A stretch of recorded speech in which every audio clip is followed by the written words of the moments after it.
خاران سے ہمارے bureau chief Salman Baloch کی رپورٹ کے مطابق خاران گزشتہ روز فورسز کے ہاتھوں 2 بھائیوں کو جبری طور پر لاپتہ کرنے کے خلاف خاران سٹی میں شٹر ڈاؤن ہڑتال اور ریڈ زون میں احتجاجی دھرنا جاری ہے۔ خاران چیف چوک دل آرام ہاؤس کے قریب دکاندار بختیار احمد ولد محمد غوث یالانسی اور اس کے بھائی کامران ولد محمد غوث سیکیورٹی فورسز کے ہاتھوں مبینہ طور پر لاپتہ کر دیے گئے۔ لاپتہ افراد کی فیملی اور رشتہ داروں کی جانب سے ریڈ زون خاران میں گزشتہ رات سے دھرنا دیا گیا ہے اور آج خاران سٹی میں مکمل شٹر ڈاؤن ہڑتال کی کال دی گئی تھی۔ لاپتہ افراد کی رشتہ داروں کی کال پر آج خاران شہر بھر میں مکمل شٹر ڈاؤن ہڑتال جاری ہے۔ تمام کاروباری مراکز بند ہیں۔ دھرنے میں مولانا نعمت اللہ حبیبی، ملک عبدالقدوس میروانی، بلوچ یکجہتی کمیٹی خاران کے ذمہ داران، سیاسی قبائلی شخصیات، خواتین اور بچوں سمیت مختلف طبقہ فکر کے لوگ کثیر تعداد میں شریک ہیں۔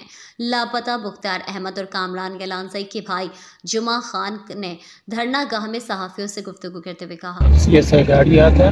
تمام مردم ادھر نمروک بوتا گن ایرچی دکانہ نمروک بوتا اور تمام مردم ہم گواہیں یہ صبح 8 تک آئیں شام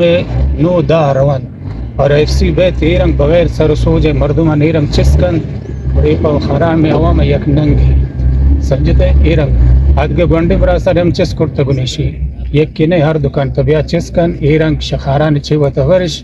یہ مچی نہیں ایک مسئلہ اما تماٹی ما نشتا گن تن کہ مبراس نہیں آتا گن بازی اب نبوتا گن یہ نہیں کہ یک کی بیت قول دن کہ میں ایرنگ کنی آرنگ کہ نا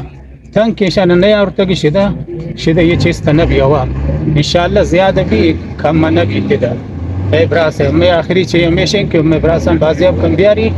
ایشان نگو نئی چیز